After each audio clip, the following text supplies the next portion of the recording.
I'll let you to get the people in. Before you get the people in, I will say get the panelists in first. I think you can get the people in at like maybe 2 minutes before 7. If you have the panelists coming earlier, then you can get them in first. Okay, let me just see. You are. So I don't have anyone yet.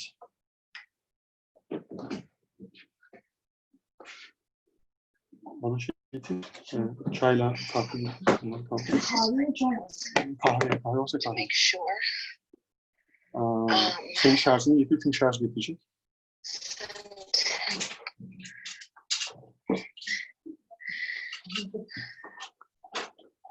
Would it be possible if you send another reminder so all registers now, 10 minutes left? Yeah, there isn't anybody else that registered.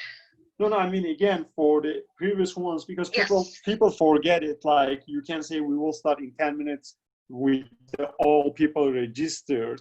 That's because I know that some of them will forget, but this now it will be a reminder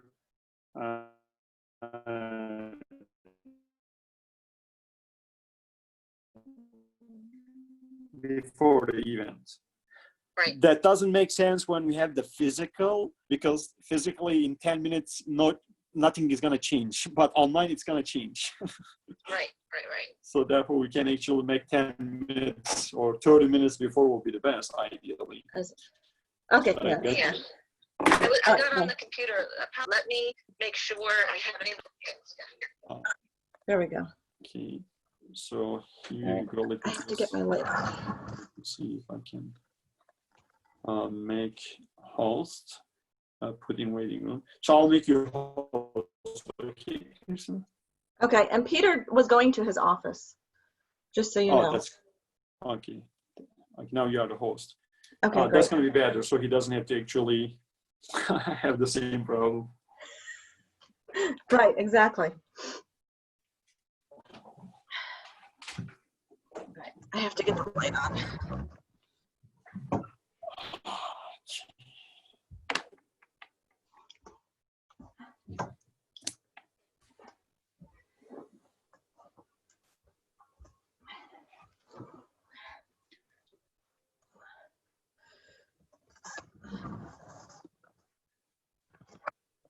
Okay.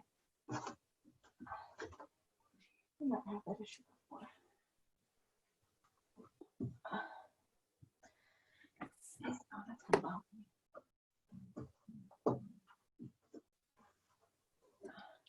So Krishna, I will get down to the kitchen, get my coffee and a little snacks, Okay. Okay.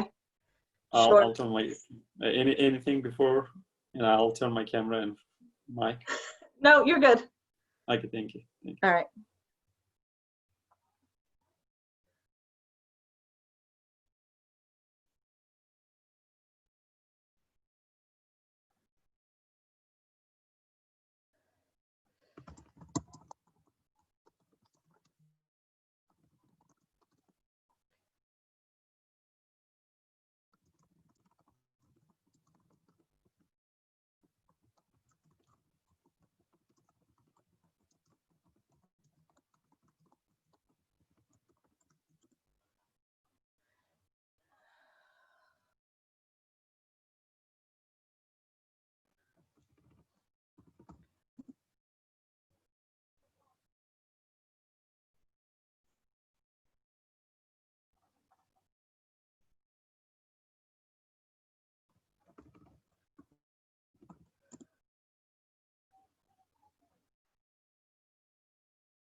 Christina, still no one is coming. You know what? I have been trying to get my computer set up here for a second. Let me look. Actually, no, I just have look at 3 in the waiting room. Anne, Sue, and Gail. Yeah, so we don't have the panelists yet, right? Right. 4 people in the waiting room, but it only shows 3. I hope that the panelists are going to be on time. No. The panelists will be on time. We have Anne, Sue, Gail, and Nikki. Yes, it would be good. All right, I was working on one more thing. Hold on. Do you have the kind of phones or emails that you can send a reminder? I was just emailing with Darian today. I don't have one for the mom. Mm-hmm. But you shared the link with everyone, right? Yes. Yep, I shared it with them last night.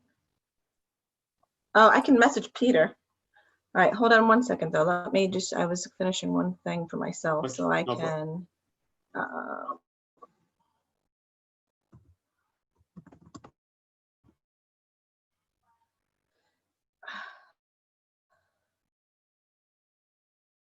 This is going to take this time now to have a problem. Message.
Okay.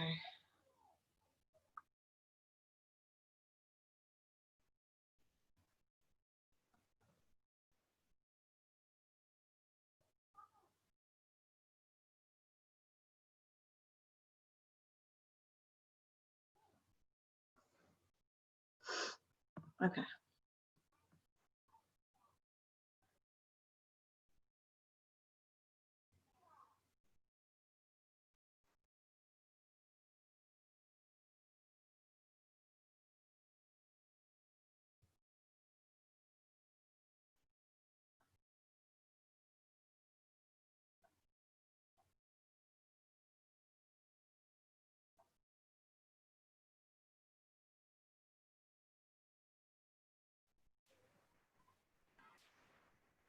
Hello, gentlemen. Hello there. Oh, How are you? really good. How are y'all? Pretty good. Good. Sorry you were sitting in there for so long. I'm just glad I'm in the right place. I'm sure.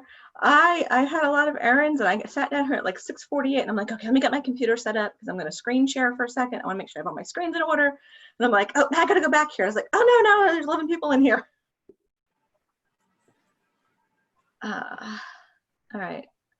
I don't see Imam Hawk yet. Let's see if he's on here yet. Is the light all right? Yes. Yes, your light looks good.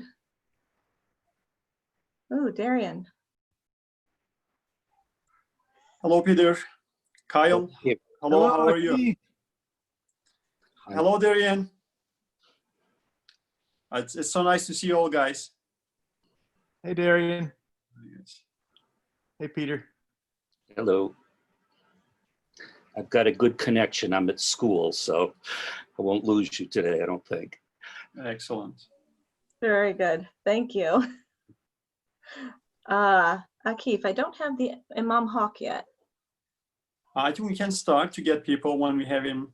You can actually include him because it's already 7. Okay. Oh no, here we go. Here he is. Let's just let him in, and so we can all be in here together first. Okay. And say Excellent. hello. Good evening. Hello. Greetings. Greetings. Good evening. Good evening. Good evening. Good to see you. Wonderful. Selamünaleyküm İmam. Walaikum Hi. assalam. How Thank are you. you? Walaikum assalam, Akif. MashaAllah. Very good. Very great. Very great. Okay, I have about 13 people. I had, just so you all know, I had like 51 people sign up. I have 13 people so far that are waiting. So I'm gonna go ahead and let them all in. And I think, is it okay if we start like in 2 minutes, 2 or 3 minutes, and I can just let a few more in? Sounds good. Akif? Cool. That work? Sounds great. That's fine. Right. I mean, I know it's 7:01, so. Then thank you all very much for joining us tonight. I just want to say thank you very much for your dedication and your help and your expertise that you are willing to sit and have a conversation.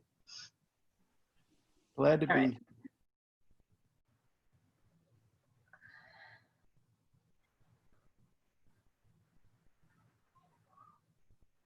I'm on the computer. We do have iPad user.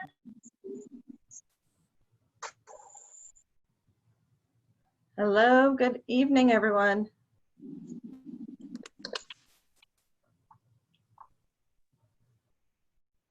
Hello. Good evening. Good evening. Forgot you.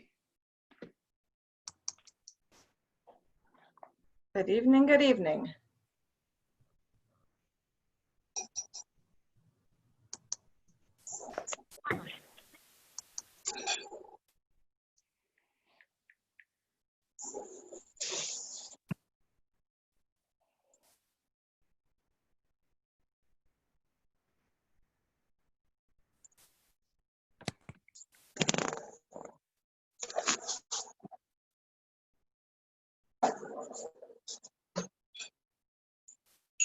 We're going to go ahead and start in about 2 minutes. We're going to let everybody else that just signed up to go ahead and join.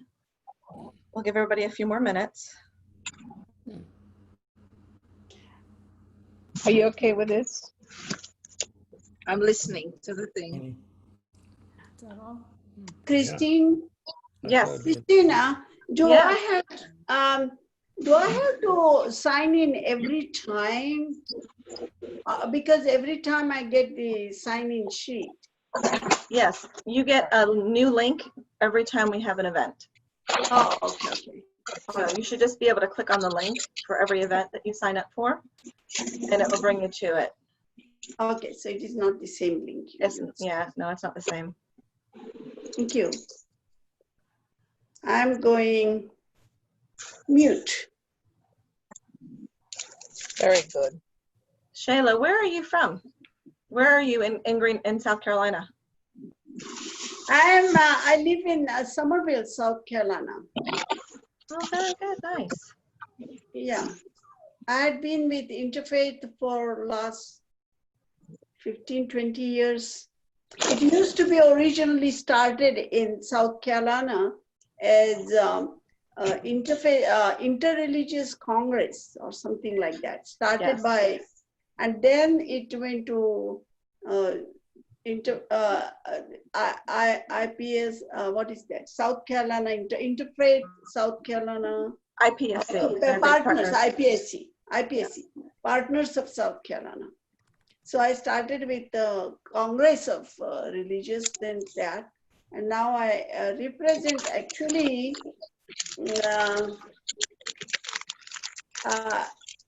Interfaith, ICI, what that becomes, Interfaith Council of, what is that, Interfaith Council? They will kill me for that. I forget all those little things. It's the Interreligious Council. Interreligious Council, yes. But that is our CIC actually. Yes. C is Charleston Interreligious Charleston. Council. Okay, yes. Charleston Interreligious. Thank you very much. Thank you for the test. Thank you for the test. we started this for doing, and the first one we did with Unity Church. We are doing it once a month only.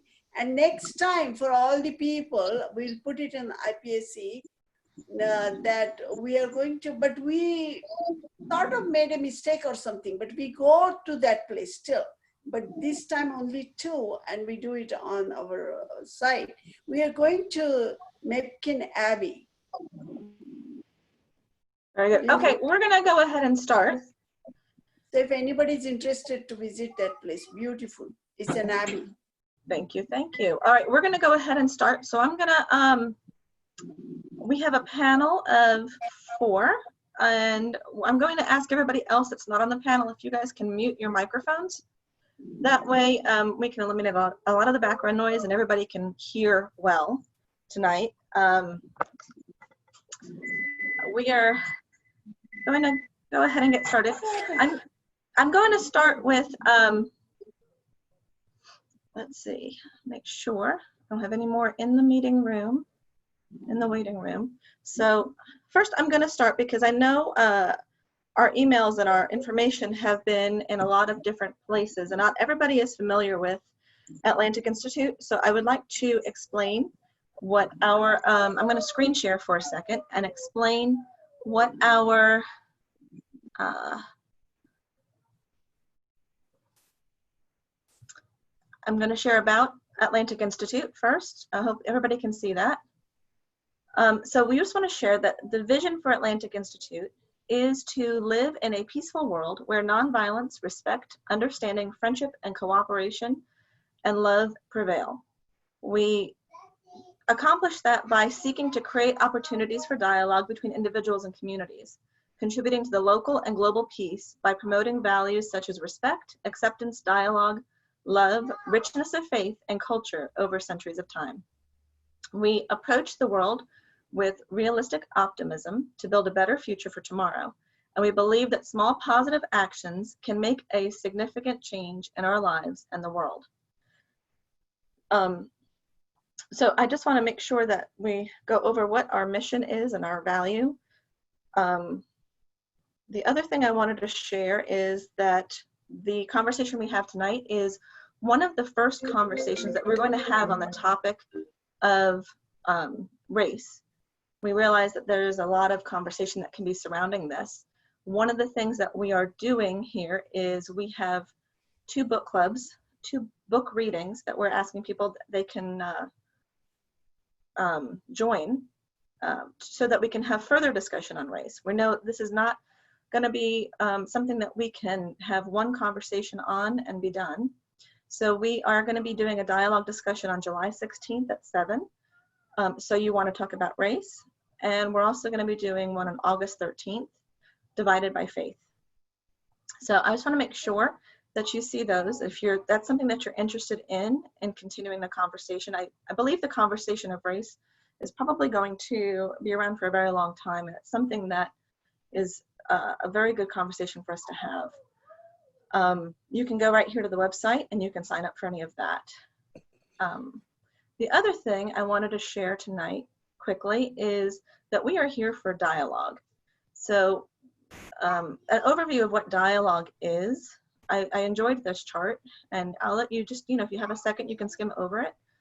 That the purpose of Atlantic Institute is dialogue. What we want to stay away from is the debate part of conversations when we speak about topics that we all have different perspectives on and we all are here to learn about. So with that, I'll show you real quick. I'm going to go ahead and stop sharing the screen. And I'm going to go ahead and go up to, I'll explain the night. We're going to go ahead and hear from our panel of 4. I'm going to read a couple of questions that we've created for them. And when you guys have questions, if you can, please type them into the chat.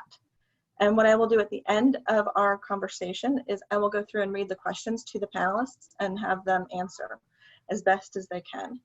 All right, so I'm going to go ahead and ask you guys to introduce yourselves if you could. If you could just do me a favor and introduce yourselves.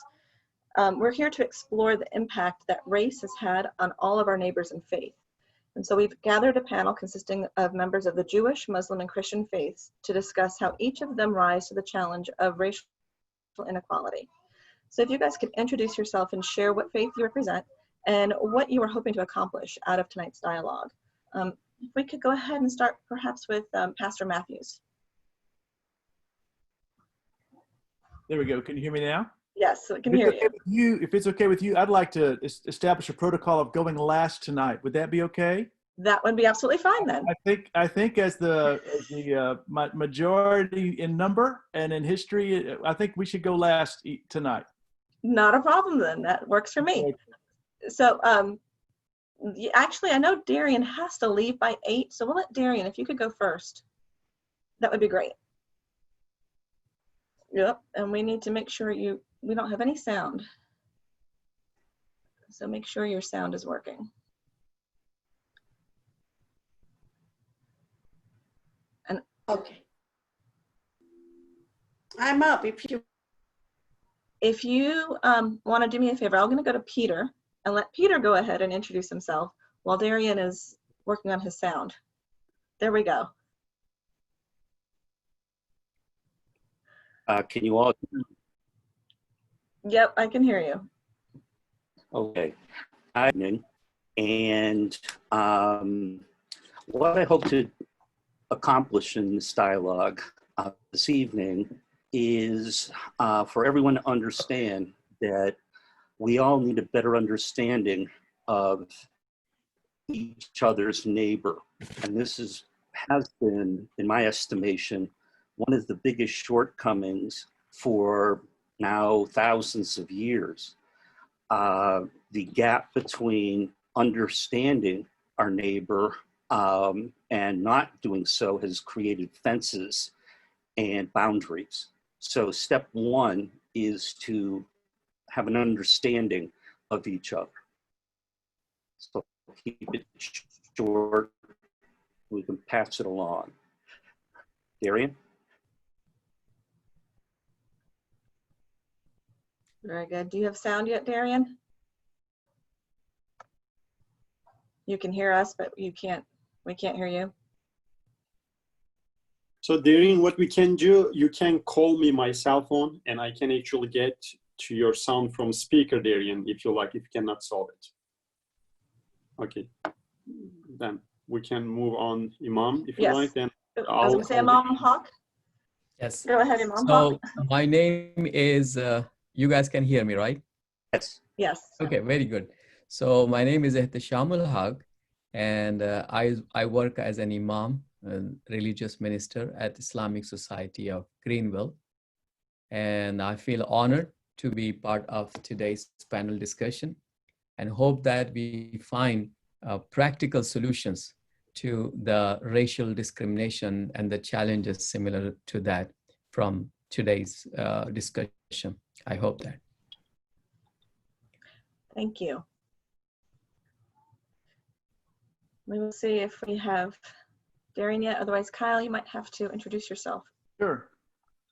Well, I am Kyle Matthews. I'm the Minister of Pastoral Care at First Baptist Greenville. That's a Protestant Baptist church. We are no longer Southern Baptist, even though we were a founding church since over, 2 centuries ago. We separated from that organization partly over issues of race. We ally ourselves now with the Cooperative Baptist and Alliance Baptist, and try to be a part of interfaith dialogue whenever we have the opportunity. My work there is pastoral care. My background is music. I actually worked in Nashville in music for 20 years and was an itinerant musician, but I love the work of pastoral care. I would say that my community really wants to be listening right now. That's one reason why I felt that it's most appropriate that we go last, having been historically in the majority and a perpetrator of race for so long. In fact, some of the Protestant churches in the South were some of the big justifiers using our scriptures to do that. So I want to make sure that tonight we're listening. I think my community also wants to be listening. and we have things to share, but we mostly want to hear how we can do the things that would help and heal at this point going forward. Thank you. We appreciate that. And we appreciate all the transparency that you have as well, that you've offered to White. us. We're white. We're close to transparent. Thank you. All right, I'm going to see real quick if Keith and Darian can link up. And I sent them both their numbers.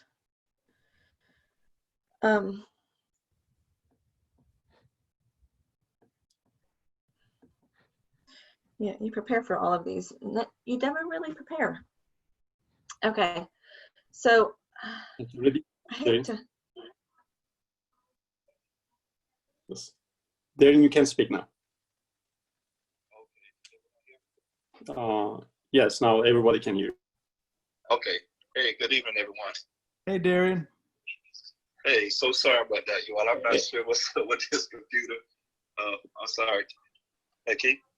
That's fine. Yes, go ahead. Okay. Yeah, I'm so sorry, guys. I'm not sure what's up with this computer. I've never had this problem before. But I am Darian Blue, pastor of Nickeltown Missionary Baptist Church, aka the Love Center. Been pastoring here about 8 years now. What I hope to get out of this conversation is just for us to understand each other better and just love on one another. And so I'm just excited to be on a panel with such distinguished people. And not only do I look to say something, but I'm looking forward to listening as well. Thank you. Thank you. And I thank all of you for joining us tonight on the panel and being willing to sit here and speak and talk and share your thoughts and feelings. Back in. Say that again? I got kicked out somehow. Oh, okay. But you're back in. Okay. I didn't even notice you were gone. Well, thank you. Okay. I'm going to go ahead and start with some questions so we can start having some conversation. So if you guys can do me a favor and please share with us what hurdles and perception of your faith, the perception of your faith has had to overcome in with regards to race. So what hurdles the perception of your faith has had to overcome in regards to race. And if we can go ahead and go in the order we did before. Peter, if you'd like to speak first. Okay, I can't see anyone right now. For some reason, I got kicked off, but I'll be happy to. One of the things that I brought up with my colleagues earlier on is I see as really the biggest thing that we have to get over is our own exclusivity. I've found in the past, I've been very uncomfortable with my own traditions of prayers very often because they mention Israel or the children of Israel, and then they mention the nations or the other nations, which is everyone else. And clearly the prayers are directed to us and not to them or you. So that's the biggest hurdle I see and would like to deal with at some point. Very good, thank you. Imam Haq, do you have? Yeah. So when it comes to understanding the differences of a human being, and especially the color, the race, the professions, the things like that, the religious scripture, Quran, gives us very good light. It tells that, oh mankind, I would just read real quick and then I will come to the challenges we face. يا أيها الناس إنا خلقناكم من ذكر وأنثى وجعلناكم شعوبا وقبائل لتعارفوا إن أكرمكم عند الله أتقاكم إن الله عليم خبير. O mankind, indeed we have created you from a male and a female and made you into nations and tribes that you may know one another. Indeed, the most honorable of you with God is the most righteous of you. Indeed, God is all-knowing and well aware of your affairs. Then again, another verse, it says that among his signs is the creation of the heavens and the earth, and the differences of your languages and color. Indeed, in that are great signs for men of sound knowledge. And then we have the narrations from the prophet that how he explained in his farewell sermon that there is no superiority for Arabs over non-Arabs, for the white person or over the black man, or the black person over a white person, and the things like that. But at the same time, I noticed the struggle even in the time of preaching of Prophet Muhammad in his society, that here and there, that the elements of the dark age will emerge. So one of the story is quoted this way, that one of the companions of Prophet Muhammad, he told, or he was very harsh and mad upon another companion. He addressed him saying that, oh, the son of a dark, oh, the son of a black lady. And that really, really offended that companion, who was the son of Abyssinian women from black skin color. So he came to Prophet Muhammad and he complained him that this is how he humiliated me. This is how he disrespected me. So he called the person who disrespected that companion, and he told him angrily that, you know what, Ya Abadar, innaka mru'un fika jahiliya. That, oh Abadar, that it seems like you are the man, you still have the elements of the darkness. That means before accepting Islam. So it's like, the scripture and the religious teachings are very clear that nobody should be disrespected because of their skin color or the other, like, race or other backgrounds. But we do see that right from the childhood, I did notice that somehow the white color is considered a better color, even within our one faith, like, within one family. I would say that if a boy is born or girl is born and her skin is a little bit fairer or like, white, then she will be considered as if like she is a good one among the others, while others, they are kind of brown or they might have like a dark skin.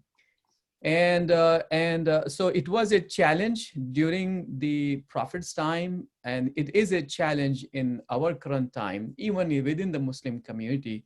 I do honestly see that we do have layers of those elements.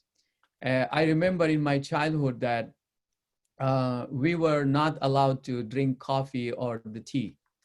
And the reason, when we ask as a child to our parents that why aren't we allowed to drink or coffee or tea, they would say, then your skin will turn black. That's why you shouldn't be drinking tea or coffee. And even here in the USA, I see that if some immigrant people, like from my background, if their children are hanging around and being friends with a family of the white people, parents might feel a little okay. But if that is with African American background family, it's gonna be a kind of like serious thing. So we do have like same challenges. We see that, and we do check that how it can be removed. And this is where I am with you folks, that let's check together how we can work together and understand these layers and layers of dust which is already in us, and find out like how we can like push it out. Very good. Yes, I was going to mention earlier, like the conversation that we have is like layers and layers of an onion. And I like even layers and layers of dust within us, but there's not one answer, and we have many layers that we can delve into in this kind of conversation. Pastor Blue? Yes. Did you have an answer to that question? I think one of the hurdles and challenges that we faced as Black Christians. Can y'all hear me okay? Mm-hmm. Can you hear me? Mm-hmm. You can't hear me. Oh yeah, now I can hear Oh, you. good. Okay, sweet. I don't have to use the phone anymore. All right, a miracle. So I think one of the one of the challenges that we faced as Black Christians is um, how do we uh, how do we wrestle and grapple with other Blacks who are not Christian?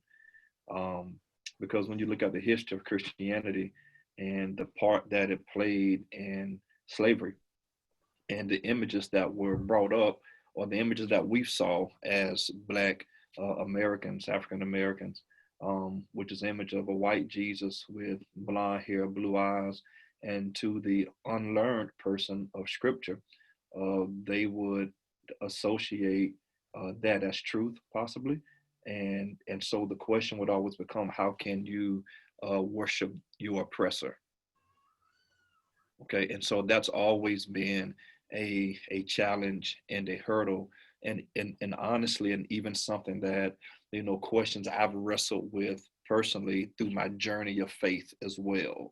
Being a pastor and pastoring a predominantly Black community or church, and but also seeing my other brothers of the Christian faith, my white brothers and sisters of the Christian faith, who may look at me differently or look at people in my congregation differently because of the color of our skin and because of the history of our country. And so we've certainly had to wrestle with race on every day, every single day. Is certainly a wrestle. So I don't know if I have an answer, but I at least wanted to share the experience. Yes, thank you. That's a very good perspective as well. Pastor Matthews. To the question, what are the hurdles Yeah. the Christian of our faith has had to overcome regard to race? In our case, it's not really a perception problem. White Christians have, throughout history, abused the power that we have or have inherited, and so that is the hurdle. We have to figure out what it means to go forward with our legacy. I would want to say in an interfaith context like this that because in America slavery was perpetrated by white people, many of whom call themselves Christians and even used Bibles to justify it.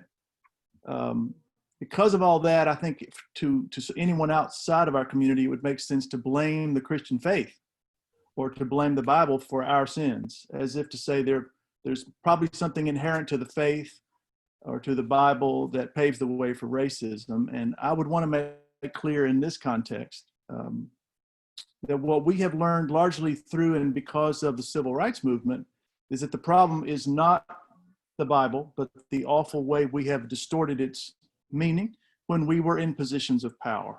And our best scholars in our tradition are the ones who remind us that Old Testament and New were written by and for an oppressed minority. It is a Jewish context. In either an Egyptian, Babylonian, or Roman context, they were always the oppressed minority, always under persecution. And if the Bible is read correctly, fairly, at every stage of the Bible, it makes the case that true character is always revealed by what you do with the power you have. And that's the true story of the Bible. It is not our story. And so when we have failed, it's because not because we have a failed scripture, but because we have failed our own scripture. We have failed to be true to it. That theme of what you do with the power you have really culminates in a little story in John 13 where Jesus realizes that he has all the power to do anything he wants. And his first instinct is to remove his clothes, wrap himself in a towel, get on his hands and feet, and hands and knees, and wash the disciples' feet with the towel with which he's girded. And in Philippians 2, we're told that it's that response to power that causes God to glorify Jesus. So now we understand that when our scripture is read from the position of people in power as the establishment, we read it wrongly. And that racism, as well as other sins, are responsible for as a result. And so we sense that the way forward is to be servant-minded and to return to that. We still struggle with attitudes, race, history, feelings, but we don't blame the Bible for those. Those are our problems. Very good. Thank you. Thank you all for those answers. Those were very good. The next question that we had was, what is your personal experience as a faith leader regarding racial inequality or race inequality? So what is your personal experience as a faith leader regarding race inequality? And so Dr. Cohen, maybe if you could go ahead and go first. Okay. This morning, it came to me actually a poem that was written by Pastor Martin Niemöller, a Lutheran pastor in Germany who served time at Dachau, that I think really speaks to all of us here, or should. First, they came for the communists, and I did not speak out because I was not a communist. Then they came for the socialists, and I did not speak out because I was not a socialist. Then they came for the trade unionists, and I did not speak out because I was not a trade unionist. Then they came for the Jews, and I did not speak out because I was not a Jew. Then they came for me, and there was no one left to speak out for me. Our world is shrinking, and this may not answer the question directly, but we have to first recognize that people are human beings rather than labeling them as a religion or a region or something like that. And if we can't watch out for our fellow person, like Kyle mentioned, it's our responsibility to take care of one another. And I see that in a very large sense in many communities, including my own, and have seen it for many years. This need to take care of other people when they are in need and speak out for them. Mm-hmm. Yes, thank you for that. Very, very, very good. Very well written. Imam Hawk, do you have an answer for that question as well? Oh, you are muted. Hold on. Yeah, you need to go ahead and unmute. Right. This question is like, did we feel the, a kind of discrimination, or did we notice something? I mean, your question, I felt like it might. Yeah, I think it could be either or. It's like, do you have a personal experience as a faith leader regarding this? Right. Like, I mean, like if it is like something happened to me, or I have noticed it like happening to somebody else, or I mean, it has to both angles. yeah, I would just think whatever, if there's an instance that pops, whatever first comes to light in your mind that you remember, just go with that. Okay. So I remember that the first incident that happened to me and my wife was we were, entering into Walmart, and one of the person, I was in my car, my wife was walking towards Walmart, and one person was shouting that, hey, she got a bomb, like that. And she absolutely, she has this religious, like, Muslim looking dress. So I have a headscarf and the, proper covering of the body. Then I came out, and then they said, see, I told you that she won't be alone. There must be somebody with her. And then the truck pulled out of that area. They started chasing us till we went to the entrance. And we were really, like, nervous at that time. I waved friendly towards him, I said peace, but I don't think they were in the state of listening anything. So that was a kind of like first thing.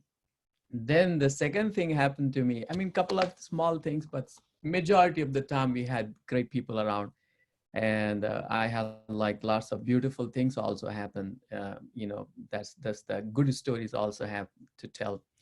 But on this side, I was like, in one place I was welcomed by a neighbor, and the neighbor asked me that, hey, you look different, and when are you going to go back to your country? So, I was like, wow, okay.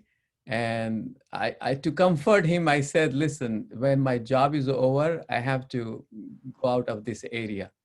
So this was a kind of comforting thing for him. He got relaxed, like, okay, his job gonna be over and then he will go back. But the interesting part is that later on, we spoke and he spoke, and you know, we shared lots of things with each other in the discussion, and he started liking. And in 2-3 months, he became my friend. So I noticed that the person at first he wanted me to be out, and he didn't like me to be in that neighborhood. And now, I mean, like slowly, when he understood me, and also he was thinking that I'm looking Muslims, and Muslims don't believe in God, or they might believe in pagan gods and the things like that, whatever. I mean, some of his understandings were not even found in other misunderstandings related to Islam and Muslims, but somehow he was believing that like that. But I found that with the nice talk and now and then, like standing with each other, did make a big impact. That one day something happened in our backyard, and one of our neighbor informed us, and then he came knocking. I heard the bang on my door, and he went and he said, I heard something wrong happen in your backyard. Do you need me? I'm here. You are a nice man. And I mean, keep me in your mind. I will be always there to help you. So, so it appeared to me that, yeah, things can happen.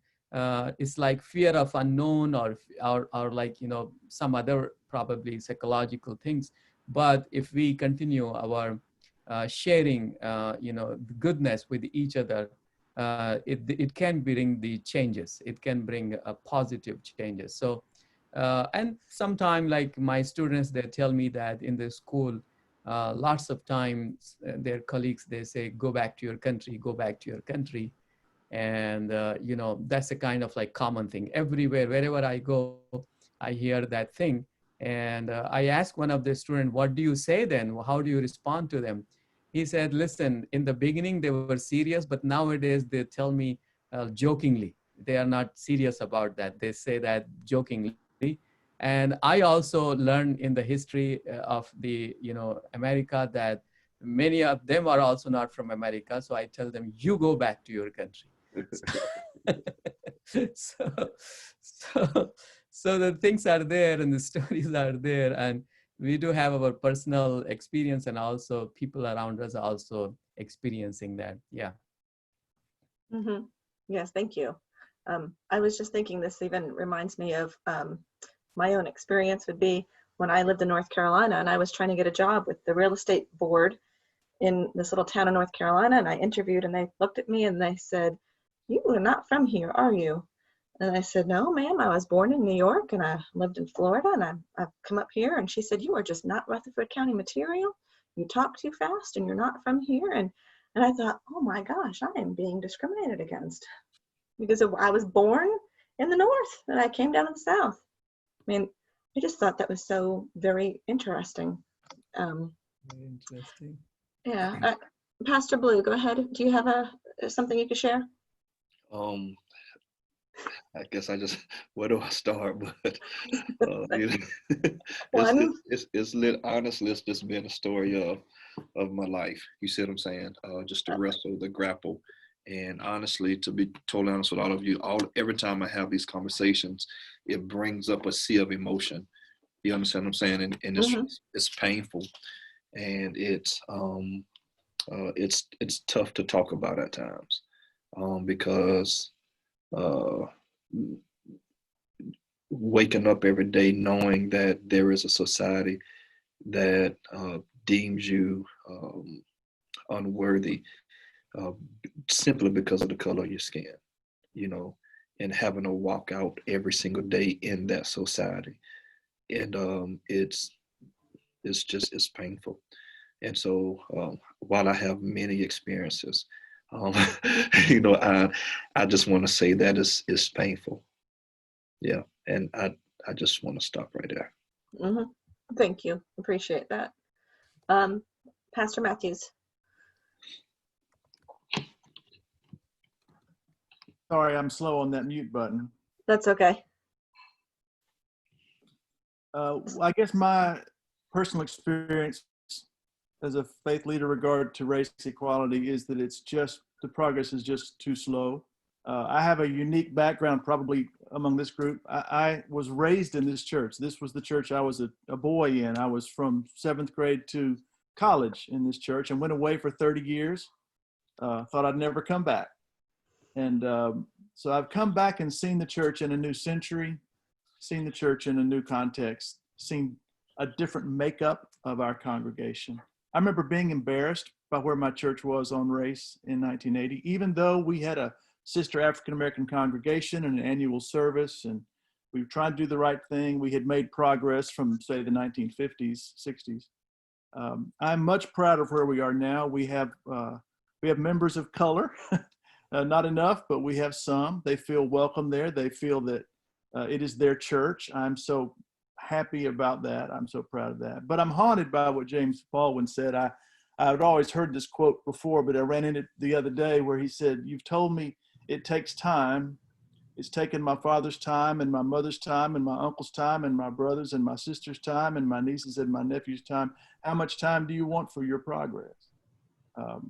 It's part of our responsibility in this generation to say, it's been long enough, friends, you know. It's no longer about waiting for change, waiting for a generation to die off. It's time now. And so I would say my experience has been that it's too slow. When I think about why it's too slow, there were two things that came to mind I thought might be helpful to share here. One of them is that there's a scarcity mentality at work in all of our minds, I think, particularly in the white community. Just as slavery had an economic rationale, just as segregation had an economic rationale, I think the fear that there won't be enough, which is a deeply spiritual fear, is at the root of why progress is so slow. In our tradition, we need reminders that in God there's always been enough, that there was manna on the ground when there was nothing else, that when Elijah met the widow at Zarephath, there was still somehow enough. And in the New Testament, anytime they shared, there was enough for everybody, whether it was the feeding of the 5,000 or the birth of the church in Acts 2, when they shared, there was enough. We have to keep reminding ourselves that in my community to try to combat that scarcity mentality. The second thing I would say that has become a real theme for me just in the last few months as we've watched these protests is that there's a huge gulf between what we know and what we feel. And it's closing that gap that's tough. By that I mean the civil rights movement, for example, succeeded in passing laws, but not in changing hearts and minds. And I think in this generation, we have information we didn't once have, but that information is not changing the way people feel. When I think about how little white Southerners understood, how little education, understanding they had about race when Martin Luther King started marching, I'm in awe that he had the courage, because there was no internet to go look up and decide, what am I supposed to do as a white person who wants to change? That if you were surrounded in the South by racism, that's what you knew, and you didn't have, what we have. If you want to do the right thing today as a white person, you can't miss it. It's a click away. But having that information, having the curriculums and the classes and the forums, that's not necessarily changing feelings. And I think that the key to changing feelings is what all these others have said. It is to be in such relationship with one another that it becomes who we are and not just what we know. My community feels, I think, so overwhelmed by the prospect of making right 400 years of injustice that we didn't start, but we inherited. We feel so overwhelmed that we really don't many days know where to even begin. It is a really paralyzing kind of feeling of regret and responsibility. But even though that information is out there, I think some of us don't make those moves, not because it's about information, but because we're paralyzed. We're paralyzed with a feeling of guilt and all the defensive feelings that come with that. You know, when you feel that you are on the spot, you reach for empowering feelings. So anger about the looters, or patriotism because that feels righteous, rather than ownership of our part in both history and in the change that needs to come. Thank you. Thank you very much. I appreciate that. I'm going to ask you guys all one more question, and then after that we can go ahead and take some questions and answers from everybody that's here tonight. On to what Kyle. Yes, said? absolutely. I don't think there's any way we can make up for 400 years of whatever, because and we don't own it. But both Gandhi and others 2,500 years before him said, a journey of 1,000 miles begins with one step. To do something. A man much smarter than I am, an African-American man, said on a news show recently, enough protests, it's time for policy change. And we have to have the courage, like Martin Luther King and others did, to step forward, to go out on that limb. It's not going to make up for 400 years or 1,000 years. There's no way possible to go through that pain. But to make a one step is better than not making any. Your community should not feel guilty for that. They should act in a positive manner. I think we all should. I know that's not perfect, but the action is the important thing, I feel. And can I respond to Christina? Mm-hmm. Yeah. So, and I agree. I don't think that the white community should feel guilty either. I know for me, one of the things that really, and I agree with Kyle, there has to be a lot of learning, right? I think for the white community, they have to educate themselves. Because I know for me, honestly, it's very exhausting trying to explain the psychological and the emotional baggage. I'm 40 years old that I've carried for the first time experienced racism, which is about, 9, 10. So for the past 30 years, it's exhausting to be able to try to explain that to somebody. And so for me, I'm really not, I really don't want to explain it. You see what I'm saying? Mm-hmm. What I want to do now is help my community heal, because there's a lot of lingering for years. I've watched my great grandmother, I watched my grandmother, my grandfather, my mother, my father, myself, and my children have experienced. I have 5 children, and we live in a subdivision, and they've experienced it twice in my subdivision, and so now I'm having to have these conversations with them. And so now I'm saying, I can't explain anymore. I can't do this anymore. What I have to take responsibility for is my community now, to say, hey, let us start the healing process, because we have our own set of issues that we have to deal with concerning racism. And do I believe that that there is something magical that can be done to make up for the 400 years? Absolutely not. But there's a lot of different things that can be done. And I know this is not time for that conversation, but I would love to have that conversation later on about some of some of the proposals that's been put out there, which I think don't solve it, but it sure helps leveling the playing field. Because I think that's been the one of the very tangible things that we see, is that the playing field has never been leveled.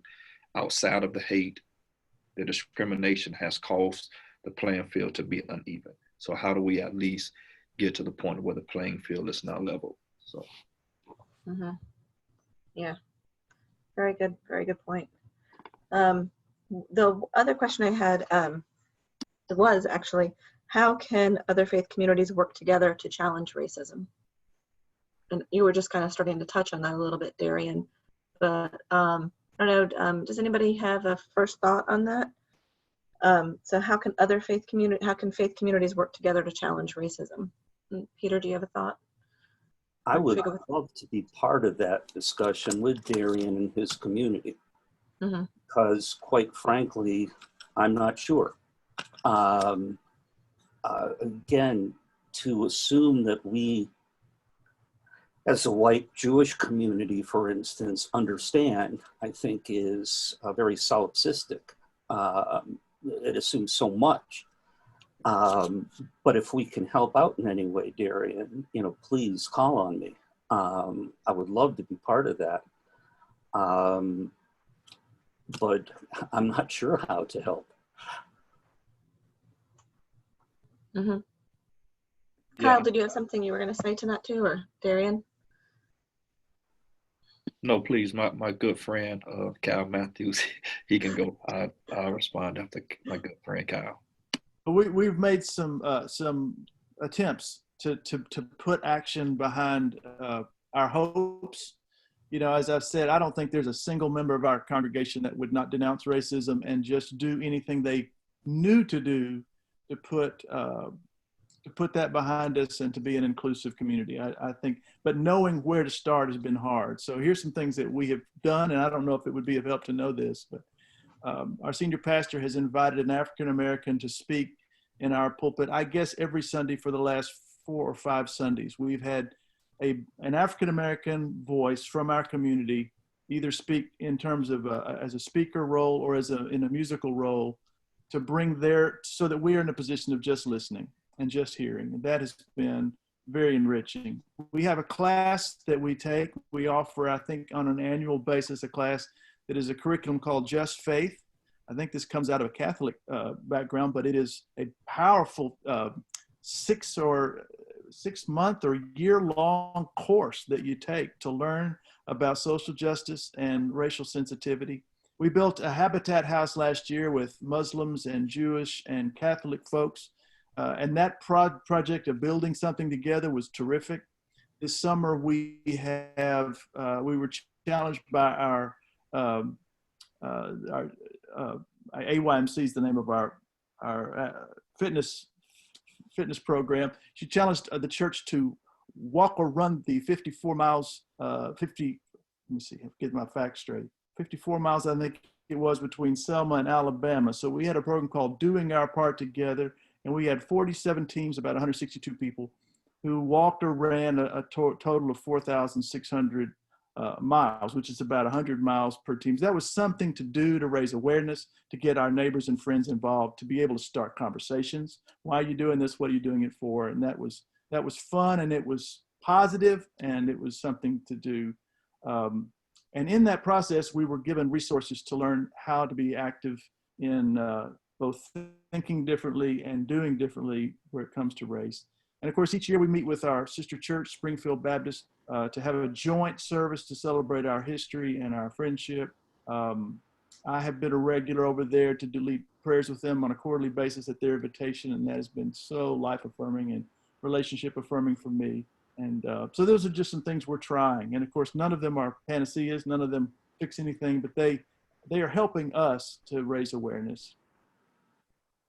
Imam Hawk, do you have anything to add to that?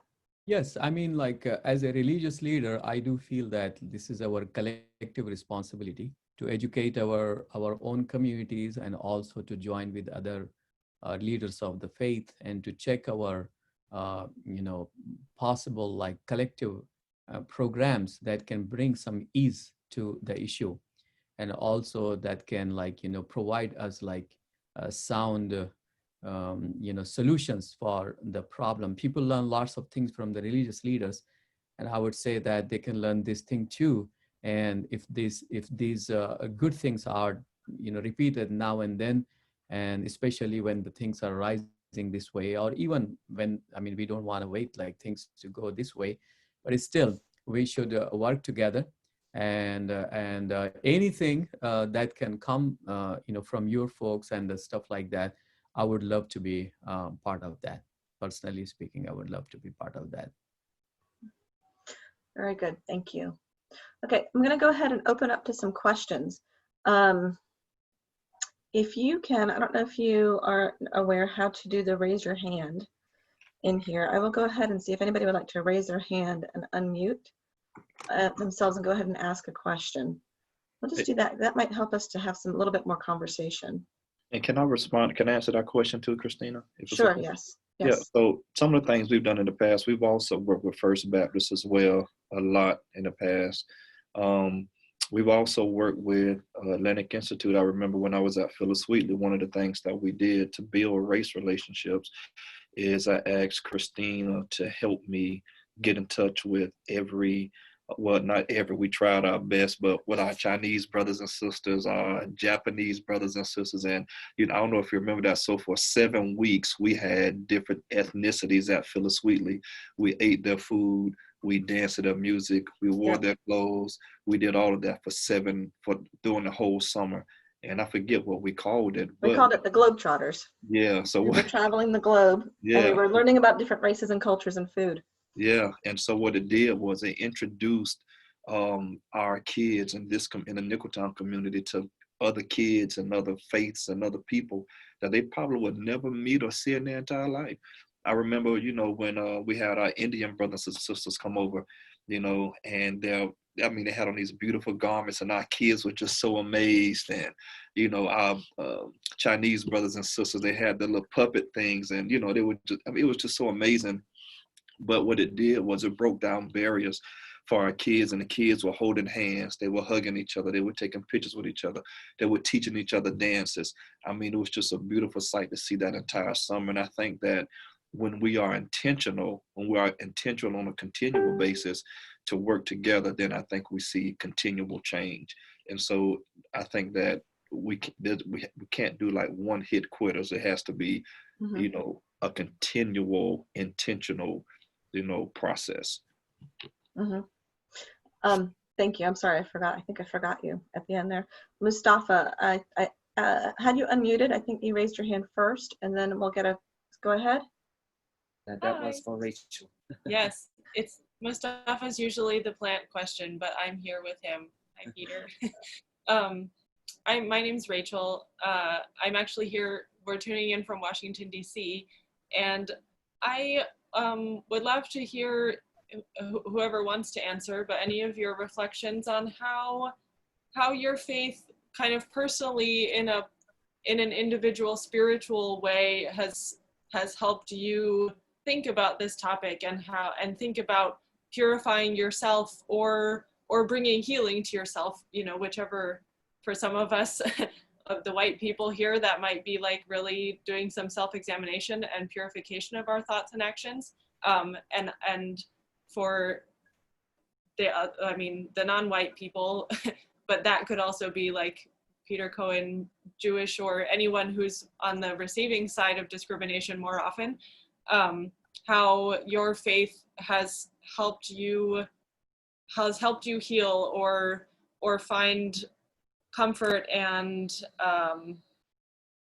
peace about that, since we're all people of faith, and it's our faiths that really are the foundation of how we respond to all these kinds of things.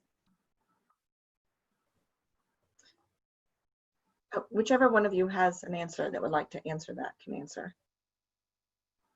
I have some thoughts. I have been helped tremendously by being reminded of how, at least in scripture and in our history, the focus always comes down to the individual person. Both scripturally and otherwise, the story is always about one person. When Jesus met someone, he always focused on that person.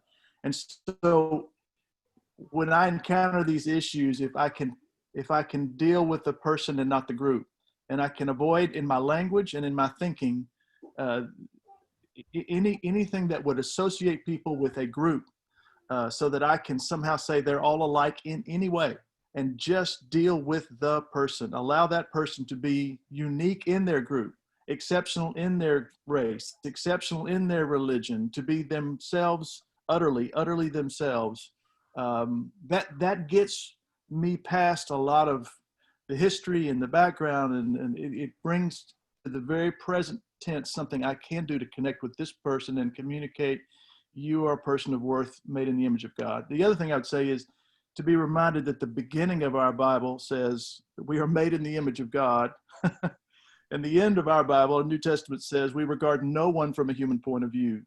That frame, if taken seriously, would change the world. If we could see the image of God in every person and regard no one from whatever human category they've been told they are, that's it. It doesn't get a lot more complicated than that. But I think the secret is to get to that person and to get past that group. Mm-hmm. I would I'd like to respond and builds on what Kyle was talking about and something he said earlier, that in Judaism, belief is very much secondary to action, that a person is judged on what they do, not on what they believe, what they say. And I found in my life, my actions and others' actions should speak much louder and should be heard much louder. And for me, I've tried to live a life accordingly, to do the best I can, and not just, hide behind a statement or a list of dogma or whatever. It's actual. The term for law in Judaism, halakha, means how one walks, how one carries oneself. And I believe that, truly that's very important. Very good. Anybody else have a thought to add to that? I can tell you, Rachel, I think I did a lot of self-discovery in creating this night as well, how I was raised, because I was raised in a faith that really did not differentiate between anybody of any color, and so we were all always together. And so I've done a lot of delving. My mother was here and I said, did we have racism? I don't remember. Or was I just a child and I didn't catch it? Or, I said, I made phone calls this week. I've had prayers. I'm like, I need to figure out where this all at and how, because I have a very different view. I'm a foster parent and I've had children of many different colors. I've had all sorts of different things in my life. And we've always been around people of any background or color. And so it's thrown me some. I've had to really do some discovery myself, just to kind of make sure I know what I'm presenting to everybody, and so that we can help us dialogue as many people as possible. I know Shayla, I think I said it correct. You had your hand up over here, so if you'd like to go ahead and share, you can go ahead and unmute. And if anybody else has another question or thought, if you want to throw a hand up, I can catch it and you can go right after her. Let me talk something. I'm Hindu, and this is the way we look at it, that everyone, we have lots of gods, lots of goddesses with all different colors, all different sexes. You name it, everybody's there, because we think everybody's individual and he has a right to get to his God. And we have thousands of literature that you will find exactly how to reach to God. Lot of yogas, different yogas, depending your personality and your sort of spiritual maturity. If you understand what it is, you have a way to reach God, and they have explained it all over. But one of the thing we call understanding is that means we have freedom for everything, because we think we see God differently, and that people call them by different names. So we cover everything in there. And the idea is, before I see God in everybody, I see myself in everybody. If you go to the higher level of consciousness, this is for people who are knowledgeable. So when I sit here, I don't see anybody different than me and not different than God, whatever my idea of God is, because you're all in my consciousness. We have to do that not exactly from childhood, but understand I'm a physicist and work as an engineer. And I always say, I came to know about Black people firsthand in America, that there is a race and people don't like it. So one day I was walking with an engineer in the campus of Bell Labs, and she said, Shaila, did you notice that every Black person that we came across was saying hi to you?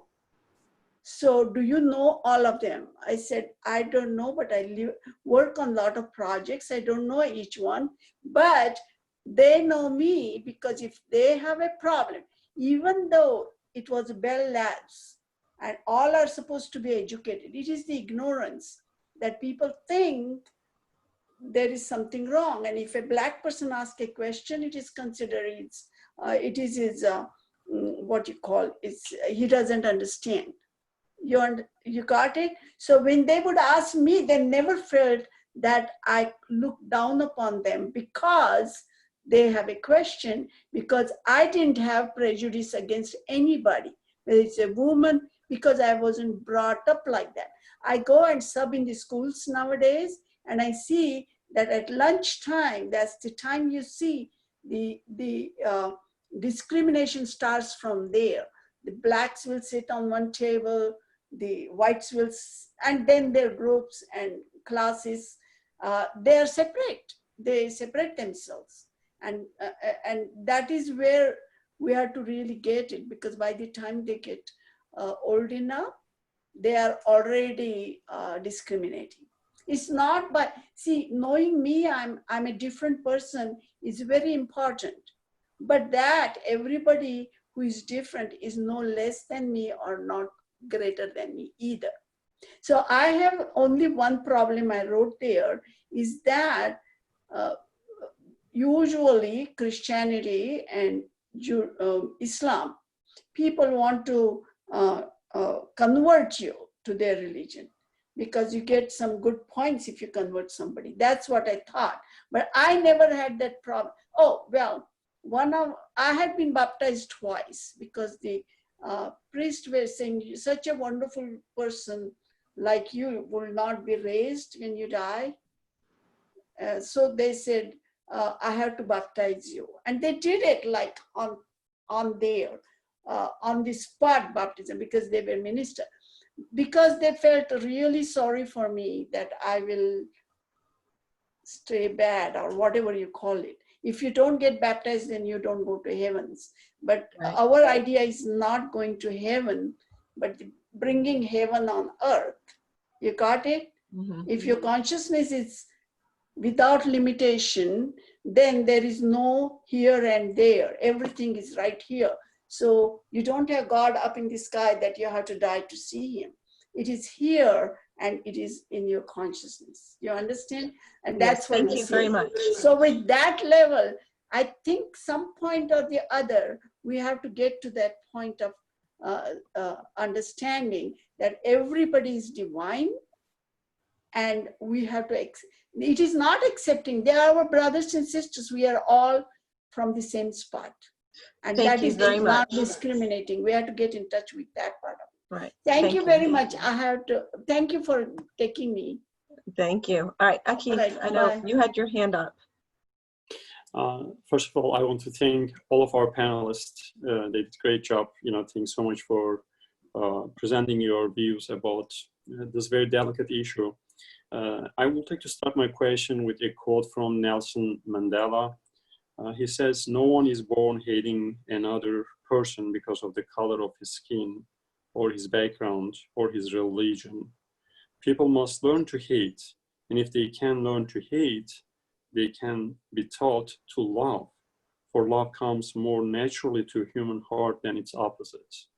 So I truly believe in this, what Mandela is telling. And as the faith leaders, you are in the role of teaching on weekly basis. What do you think about this? Because I agree that we are not born to hate because of the skin color. We must be taught from somewhere. And like religious institutions, church, synagogue, mosques, and temples, they are one of the places we learn a lot, and we are being shaped our thoughts. So how do you think that we can actually change people's perceptions and thought on the racism from temples, from religious institutions? Very good question. Whichever of you would like to answer, please go ahead.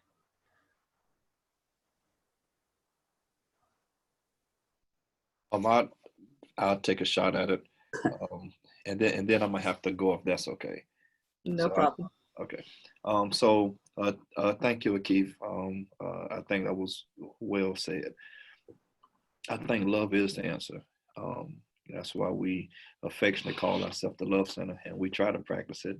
I don't say that we do it the best every single day, but I think you're right, Akeef, that people are taught to hate. And I think that if I can just speak specifically for myself and for my community, it almost feels like we were taught to hate ourselves. And so now there's this process of now we have to learn to love ourselves. We saw so many images of negative images that are stuck in our heads, right? Again, the mental, the emotion piece of stuff you just can't erase, you know. And so with that, yes, we extend our love to everyone else because that's what the Bible commands us to do, and I think we try to do that to the best of our ability. But then on the other hand, I think there's also the work. There's also the work of learning ourselves, loving ourselves, and not seeing ourselves in the way that we've been portrayed. And so, again, that's learning, you know.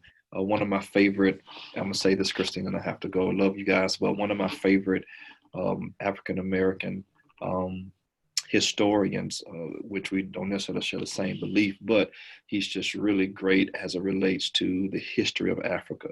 His name is Dr. John Henrik Clarke. John Henrik Clarke. And he really, for me, I went to HBCU, Historically Black College University. And so for me, he really helped change the way that I saw myself. And he gave me history that I didn't get here, you know, in the United States or in the school system in the United States. And it's with learning where I really come from and learning who my ancestors really were, the kings and the queens and the nobleness and, you know, all of these great things. It's just in learning that I learned myself to say, hey, I can love myself. And so now when I see these images, do I get angry? I do, but it's more of a righteous indignation. It's more of a righteous indignation. And it's not how do I fight back? It's now how do I love back? How do I love harder? How do I show my people how to love themselves? And at the same time, how do I extend the olive branch to our white brothers and sisters or whoever else to say, hey, there's no hate here. It's love. Let's work, you know. And then going back to the intentionality piece of being very intentional. And so we have to relearn, right? And put forth the work. But I gotta go. I gotta record for tonight for Sunday's message. And so they're waiting on me upstairs. So I love each and every one of you. Thank you all so very much for having me. And I look forward to working with all of you in the very near future. Thank you very much, Pastor Blue. Thank you. God bless. Okay. I think if there's anybody else, if there's one more question somebody would like to ask, and then we can convene because it's 8:15. I just figured I'd give everybody one more second just to see if there's anything else. If not, go ahead if you'd like to. I'm going to share my screen 1 second. I have one more thing to share. I want to just make sure I let you all know. We have, one of the things that we have this month of July is our Tour of Faiths. This is actually a great way to learn about other faiths, other culture, other people, other cultures in your community. This is the schedule we have of the different events coming up. So if there's one of these on here on our website, you can go ahead and go down here and RSVP for any one of them. You can attend multiple, and they're all virtual through Zoom. So I just want to make sure that I share that and let you know. We are always looking to, I can put that link over here. Hold on one second. We are always looking to take on and tackle questions and tough subjects and difficult things that need to be addressed. And I think that one of these things right now is going to be discussions on race and discussions on everybody and how we all can get along here. So here is the link in the notes, the chat for the Tour of Faiths, if you'd like to take a look at that. If everybody would like to go ahead and unmute, I kind of do like doing that at the end. I'm going to go and ask and try to help everybody unmute. That way you can say thank you to the host. And we'll go ahead and convene. Thank you. Thank you very much, gentlemen. We appreciate it. Thank you. Thank you, Bye. all. Thank you all. Thank you, This way everyone. everybody can say thank you. Any final Bye. thought? Bye, Akif. Bye, Christina. Bye, Nikki. Bye. See you. Thank you very much. We appreciate you all being here tonight for this conversation.